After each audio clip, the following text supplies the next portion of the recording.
Hey everybody, Larry McCarren for Packers.com with a very, very special guest, All-Pro left tackle, David Bakhtiari. David, how are you? Doing well. How you doing, Larry? I'm doing fine. David, where are you at and how are you dealing with life as we know it now? I'm just quarantining in my off-season home in Southern California right now. What do you hope to get out of the virtual off-season program? I think this is a really good time for us to, harp on the mental side of the game. I think it's good. We've only had 1 year exposed to this new offense.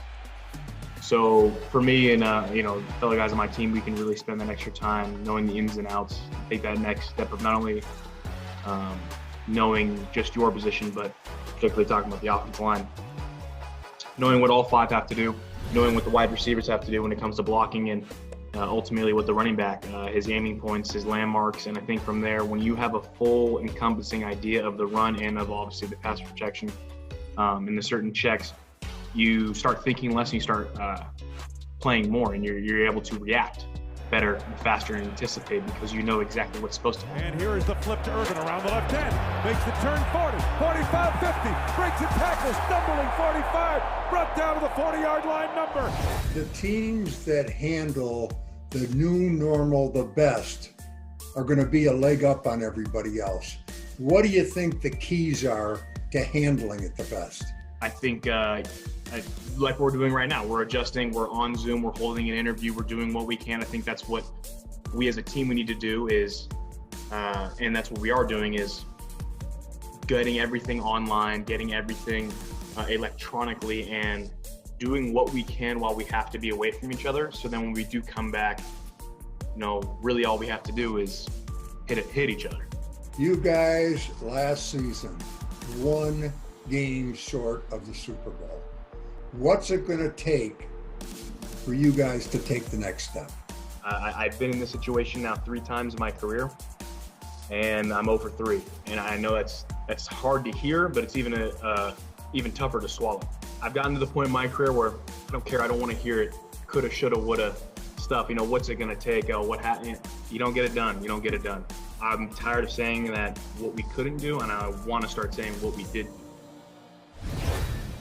Before all this came down, we went to the combine to cover it as per usual.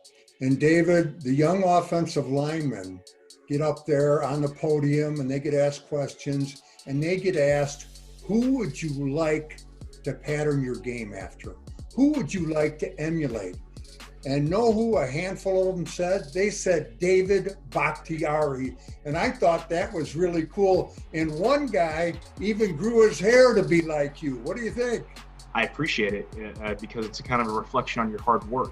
But like I've told you since day one, the next thing that comes to my mind is complacency. And the day I'm complacent is the day I'm looking for another job. So as much as I appreciate it, I would love to know the guys that are saying that, so I can kind of watch a little bit of film and see if they're actually telling the truth or they're just trying to sound good. What would you tell day 3 picks next Saturday insofar as what it takes to be successful in the NFL? For me, it was pretty simple. I remember someone said that at the end of the day, all the draft is an opportunity. So it doesn't matter if you're a 1st rounder, 7th rounder, undrafted, preferred undrafted, or even just a tryout. You're on the same level playing field as the number 1 overall pick, in the essence of he has the same opportunity, or he has a opportunity that you have. And it's what you do with it that will change the course of your life for the better. So for me, I still felt no job security and felt I had to prove everything. You have to earn it. So like I said, it's at the end of the day, all it is, it's a feel good, especially if, day 1 guys, day 2 guys, day 3, sure. But all it is at the end of the day is an opportunity. And it's what you do with it. David, you know how the league works. And guys not very often finish up where they started.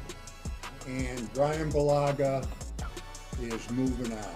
You and Brian, you're totally dissimilar, but you guys were tight. That's got to be hard, huh? Yeah, it was. We we learned a lot from each other. I would say both as people and as players.